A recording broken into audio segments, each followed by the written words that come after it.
உம்மை உறுதியாய் பற்றி கொண்ட மனதை உடையவன், உம்மையே நம்பி இருக்கிறபடியால் நீர் அவனை பூரண சமாதானத்தோடு காத்துக்கொள்ளுவே. அதுதான் பிரியமானவர்களே எனக்கும் வேணும், உங்களுக்கும் வேணும். அதனாலே நான் உங்களிடத்தில் தாழ்மையோடு கூற வேண்டியது என்னவென்றால், நீங்கள் ஒரு சின்ன தீர்மானத்தை நீங்கள் எடுக்க வேண்டும், அல்லது மறு பிரதிஷ்டை செய்ய வேண்டும். இன்றைக்கு மாலை வேளையிலே ராஜாதி ராஜாவே, கர்த்தாதி கர்த்தாவே, அதிகாலையிலே உம்மை தேடுவேன். எத்தனை பேர் வாஞ்சிக்கிறீங்க? உங்க கையை எனக்கு காட்ட முடியுமா? எல்லாருமே வாஞ்சிக்கிறீங்க. ஒரு ஸ்தோத்திரம் சொல்லுவோமா ஆண்டவருக்கு? ஸ்தோத்திரம். இந்த தாகம் வர்றதே கர்த்தருடைய கிருபை தான், தெரியுமா? இந்த தாகம் வர்றதே கர்த்தருடைய கிருபை தான், வேற ஒண்ணுமே கிடையாது, வேற ஒண்ணுமே கிடையாது. இந்த தாகம் வருது, இந்த தாகம் வந்துட்டு ஆண்டவர் நிறைவேற்றிடுவார். இந்த தாகம் தான் நமக்கு வேணும். நான் காலையிலே நாளைக்கு காலையில் எழுவணும், ஆண்டவர்கிட்ட 1 மணி நேரமாவது முழங்கால நிற்க. இந்த தாகம் தான் வேணும், இந்த தாகம் தான் வேணும், வேற ஒன்றும் நமக்கு வேண்டாம்.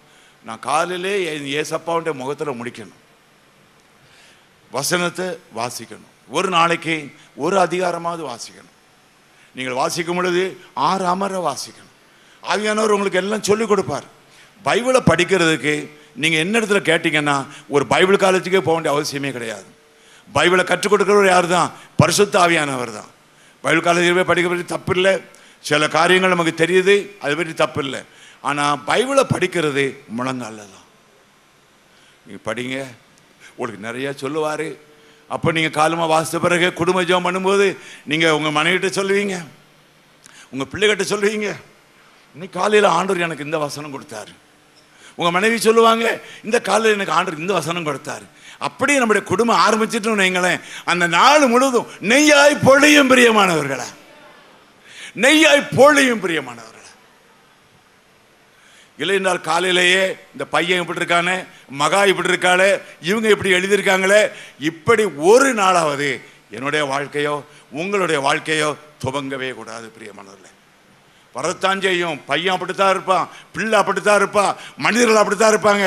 ஆனால் நான் இயேசுவோடு இருந்தேன் என்றால், நான் இயேசுவோடு இருந்தேன் என்றால், நான் ஒழுங்காக என்னுடைய மாலை வேலைக்குள் போகும் பொழுது ஒரு ஆவிக்குரிய சகோதரனாக, ஆவிக்குரிய சகோதரியாக நான் போய்விடுவேன் ஆண்டவரே. அடுத்தது பிரியமானவர்களே, 3வது, இது ஒரு முக்கியமானது. ரோமர் 10வது அதிகாரம், ரோமர் 10வது அதிகாரம் 10வது வசனத்தை பாருங்கள். அங்கேயும் இருதயம்தான், அங்கேயும் வாய் தான் பிரியமானவர்களே. நீதி உண்டாக இருதயத்திலே விசுவாசிக்கப்படும். நீதி நீதி என்று வருகிற இடமெல்லாம் இயேசு, இயேசு இருதயத்திலே எப்பொழுது இருக்கத்தக்கதாக இருதயம் இயேசுவை விசுவாசித்துக் கொண்டே இருக்கும். ரட்சிப்பு உண்டாக, ரட்சிப்பு உண்டாக என்றால் நான் பெற்ற ரட்சிப்பு இன்னும் மல்டிப்ளை பண்ணப்பட, இன்னும் பெருக, அந்த ரட்சிப்பின் சந்தோஷம் கூட நான் அறிக்கை செய்து கொண்டே இருப்பேன். ஒரு சாட்சி சொன்ன உடனே இந்த சந்தோஷம் கூடிரும், ரட்சிப்பின் சந்தோஷம் கூடிரும். இந்த அறிக்கை தூரமானவர்களுக்கு தம்பிமார்கள் மூலம் சேரும், விஸ்வவாணி ஊழியர்கள் மூலம் செய்கிறோம். சமீபமானவர்களுக்கு நாமே டைரக்டா நம்முடைய வாயில் என்ன செய்திடுறோம், சொல்லிடுறோம். விளங்குதா உங்களுக்கு நான் சொல்றது? விளங்குதா? தேவன் தூரமானவர்களுக்கும் தேவன், சமீபமானவர்களுக்கும் தேவன், 2 இடத்திலேயும் நாம் அறிக்கை செய்ய வேண்டியவர்களாக இருக்கிறோம் பிரியமானவர்களை. அப்படி நாம் செய்வோம் என்றால் உபாகமம் 6வது அதிகாரத்தை பாருங்கள், அதில் 1-2 பாருங்கள். இப்போ இந்த இன்ட்ரடக்ஷனை நம்ம நல்லா அறிஞ்சுக்கிடணும். நீ உன் தேவனாய கர்த்தருக்கு பயந்து வாழ வேண்டும் என்றால், அதாவது தேவனாய கர்த்தர் பிசிக்கலாக நம்ம கூட இல்லை. பிள்ளைங்க தூரத்தில் ஒரு ஹாஸ்டலில் இருக்காங்க, அப்பா அம்மா சரீரபிரகமாக கூட இல்லை. தேவனாய கர்த்தர் கடவுள் எங்கே இருக்காரு, அதை பார்த்துக்கிட்டா இருக்காரு. அப்படிங்கிற ஒரு எண்ணத்தில் மனிதர்கள் செய்ய வேண்டாத எல்லாத்தையும் செய்கிறாங்க.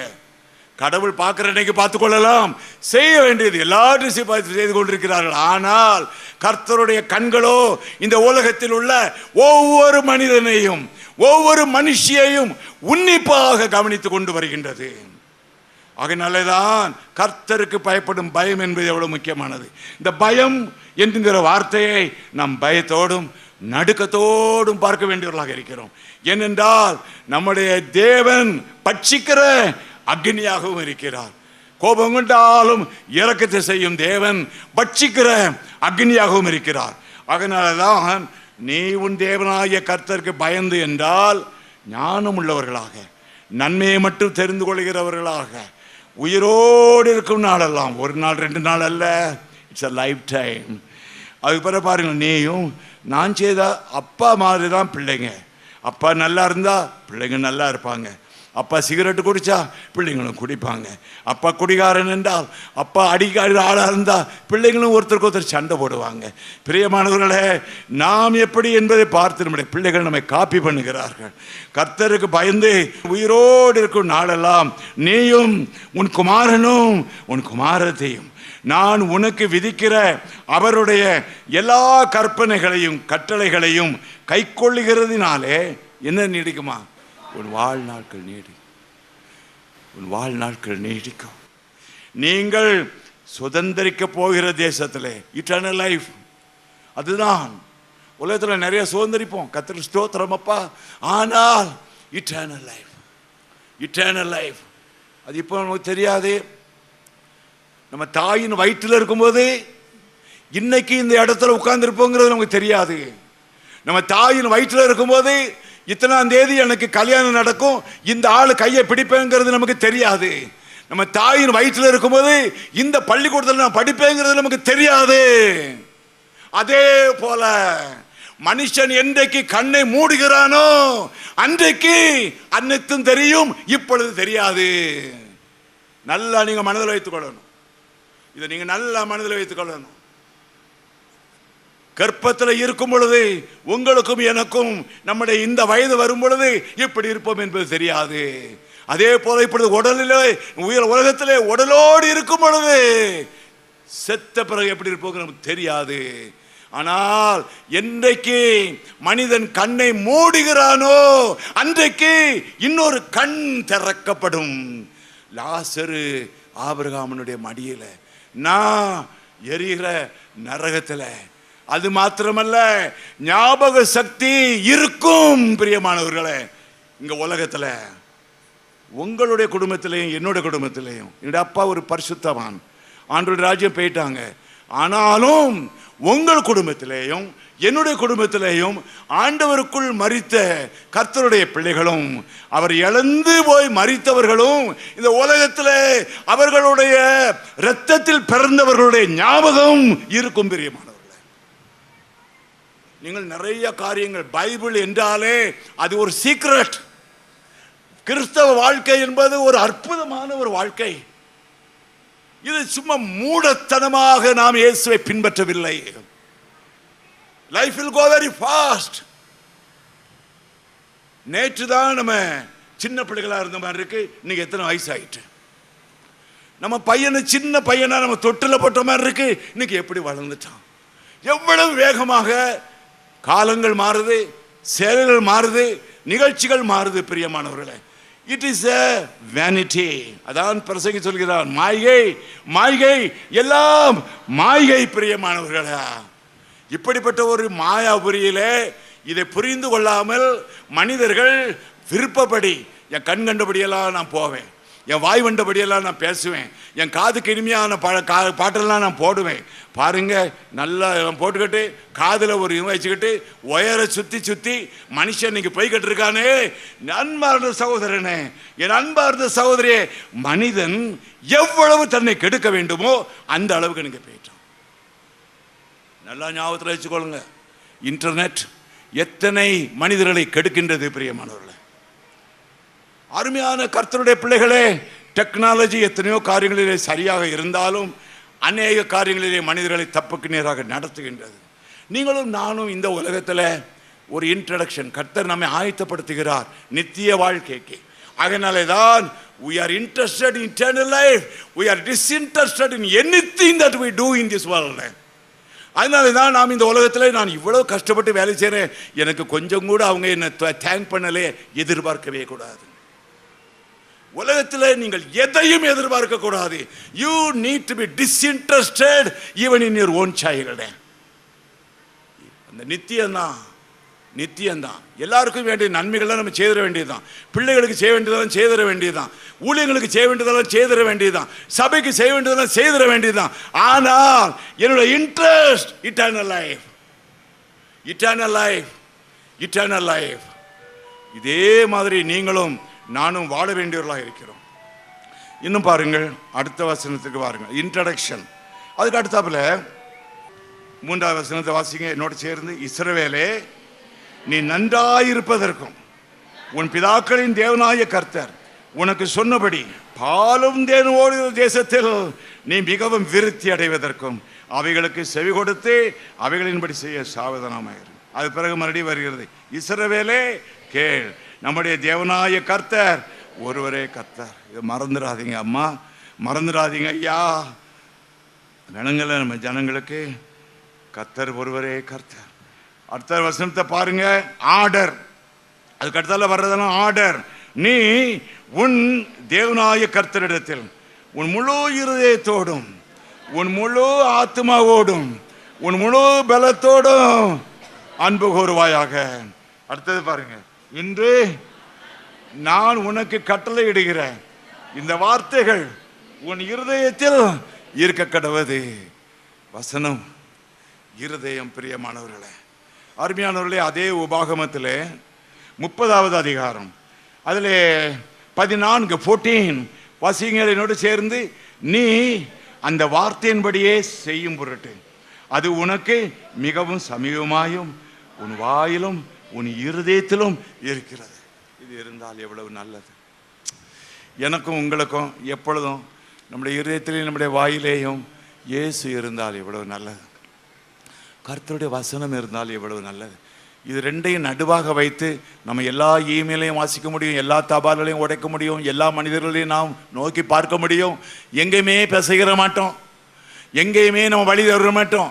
எப்பொழுதும் இயேசுடைய வசனம் நம்முடைய இருதயத்தில் இருக்கிறது. பிரியமானவர்களே, இன்றைக்கு மாலையில் என் அன்பு சகோதர சகோதரிகளுக்கு, வந்திருக்கிற வாலிப தம்பி தங்கைமார்களுக்கு, சின்ன சிசுக்கள் ஒவ்வொருவருக்கும் கர்த்தர் ஒரு பெரிதான கிருபையை பாராட்ட போகிறார். என்ன கிருபை தெரியுமா? இதோ சகலத்தையும் புதிதாக்குகிறேன். இன்றைக்கு கர்த்தர் எனக்கும் உங்களுக்கும் பெரிதான கிருபை என்ன தெரியுமா? பின்னானவைகளை மறந்து முன்னானவைகளை நாடி நான் லக்கை நோக்கி ஓடுவேன். என்னுடைய லக்கு என்னது தெரியுமா? இயேசு, பரிசுத்த ஆவியானவர், இயேசுவின் பிதாவாகிய தேவன், வசனம், ஜெபம், கர்த்தர் எனக்கு கொடுத்திருக்கும் குடும்பம், கர்த்தர் எனக்கு கொடுத்திருக்கும் சபை, கர்த்தர் எனக்கு கொடுத்திருக்கும் ஊழியம், நித்திய ஜீவன். இதை நீங்கள் நல்லா மனதில் மாறி மாறி மாறி மாறி வச்சுக்கிடணும். இப்படியே வச்சு நீங்கள் ஓடுனீங்கன்னா உலகத்தில் எத்தனை நடக்கும். நாளைக்கு நியூஸ் பேப்பர் பார்ப்பீங்க, அங்கே ஒருத்தன் செத்து போயிட்டான், இங்கே ஒருத்தன் செத்து போயிட்டான். உடனே அதை ஒரு பொருட்டை அடுத்து வீட்டில் டிஸ்கஸ் பண்ண ஆரம்பிக்க மாட்டீங்க, அரசியலில் விழுந்துட மாட்டீங்க, அனாவசியமான காரியங்களை விட மாட்டீங்க, சபையில் எலெக்ஷனில் போய் சிக்கிக்கொள்ள மாட்டீங்க. எல்லாவற்றிலையும் கர்த்தர் உங்களை காத்துக்கொள்வார். நான் சொல்றதை நீங்கள் தயவுசெய்து மிகவும் கவனமாக கேட்டு இதன்படி கர்த்தர் உங்களை வழி நடத்தினால் நீங்கள் செய்யும்படி உங்களை தாழ்மையோடு கேட்டுக்கொள்கிறேன். இன்றையிலிருந்து கர்த்தர் உங்களை ஆசீர்வதிக்க போகிறார். ஒரு புதிய முறையிலே உங்களை ஆசீர்வதிக்க போகிறார். அதைத்தான் என்னுடைய மனதிலே நான் உணர்கிறேன். உங்களுடைய அருமையான கர்த்தருடைய பிள்ளைகள் இன்றையிலிருந்து 2-3 முறை குற்றால மீட்டிங் நான் வந்திருக்கிறேன். ஆனால் இந்த முறை நான் வரும் பொழுது ஒரு வித்தியாசத்தை என்னிலேயே நான் பார்க்கிறேன். இந்த கூட்டம் முழுவதுமே நான் பார்க்கிறேன். வித்தியாசமான முறையில் கர்த்தர் விஸ்வவானுடைய ஊழியத்தை எடுத்து நடத்துவதை இந்த நாட்களை நான் பார்க்கிறேன். இந்த தம்பிமாருடைய வாழ்க்கையை நான் பார்க்கும் பொழுது அவர்கள் ஆண்டவருக்காக இவ்வளவு கஷ்டப்படும் போது, உங்களிலேயும் அநேக ஊழியக்காரர்கள் கர்த்தருடைய பிள்ளைகள் இந்த விஸ்வவாணி ஊழியத்தில் இவ்வளோ ஆர்வம் எடுத்து நீங்கள் ரயில் ஏறி அங்கெல்லாம் போறீங்கன்னு சொல்லி நான் கேள்விப்படுவேன். நான் ஜம்முவில் இருக்கும்போது கூட என்ன சில சகோதரர்கள் தமிழ்நாட்டில் அங்கேயே வந்தாங்க. இதெல்லாம் பார்க்கும் பொழுது இந்த கூட்டம் ஒரு வித்தியாசமான ஆசீர்வாதத்தை தனிப்பட்ட முறையில் உங்களுக்கும் உங்கள் குடும்பத்துக்கும், ஒருவேளை யாரும் வராட்டாலும் பரவாயில்ல, அது அவர்களுக்கு கடந்து போகும் உங்கள் மூலமாக, உங்கள் வீட்டார் அனைவருக்கும், இதன் மூலமாக கர்த்தர் இந்த ஊழியத்துக்கும், இதன் மூலமாக கர்த்தர் உங்களுடைய ஊழியத்திற்கும், நீங்களும் ஏதாவது ஒரு ஊழியம் செய்வீர்கள் என்றால் உங்களுடைய ஊழியத்துக்கும், இதன் மூலமாக கர்த்தர் உங்கள் ஒவ்வொருடைய சபைக்கும் ஒரு புதிய காரியத்தை செய்ய போகிறார். அதை நான் என்னுடைய இதயத்திலே உணர்கிறேன். அதனாலே தான் நீங்கள் இதெல்லாம் என்னுடைய மனதில் ஆண்டவர் போட்டது. ஆண்டவர் இயேசு கிறிஸ்துவுக்கு இன்றைக்கு உலகத்தில் யார் தேவை? ஆண்டவராக இயேசு கிறிஸ்துவுக்கு எப்படிப்பட்டவர்கள் தேவை? தேவ பிரியர்கள் தேவை. ஆண்டவராகிய இயேசு கிறிஸ்துவுக்கு யார் தேவை? சுவிசேஷ வெறியர்கள் தேவை. அவர்கள் என்ன செய்வார்கள்? அவர்கள் தோள் கொடுப்பார்கள், அவர்கள் கரம் கொடுப்பார்கள். இப்படிப்பட்டவர்களை நான் இந்த கூட்டத்தில் அதிகமாய் கர்த்தர் எழுப்புகிறார் என்பதை உணர்கிறேன். இப்படிப்பட்டவர்களை நீங்கள் ரோமர் 16க்கு வாருங்கள். இந்த வரிசையிலே தான் நீங்கள் வந்திருக்கிறீர்கள். இதான் நான் கர்த்தருடைய சமூகத்திலே சொல்லுகிறேன். உங்களை கர்த்தர் இந்த வசனத்தில் உள்ள எல்லா ஆசீர்வாதங்களோடு நிரப்ப போகிறார். பாருங்கள், தோள் கொடுத்தவர்கள் பவுலுக்கு கெங்கிரேயா, ரோமர் 16, கெங்கிரேயா ஊர் சபைக்கு ஊழியக்காரியாகிய நம்முடைய சகோதரி பெபேயாளை நீங்கள் கர்த்தருக்குள் பரிசுத்தவான்களுக்கு ஏற்றபடி ஏற்றுக்கொண்டு எந்த காரியத்தில் உங்கள் உதவி அவளுக்கு தேவையாயிருக்கிறதோ அதிலே நீங்கள் அவளுக்கு உதவி செய்ய வேண்டும் என்று அவளை உங்களிடத்தில் ஒப்புவிக்கிறேன். அவள் அநேகருக்கும் எனக்கும் கூட ஆதரவாயிருந்தாள். கிறிஸ்து, அடுத்தால பாருங்க, கிறிஸ்து இயேசுவுக்குள் என் உடன் வேலையாட்களாகிய பிரிஸ்கிலாலையும் ஆக்கிலாலையும் வாழ்த்துங்கள்.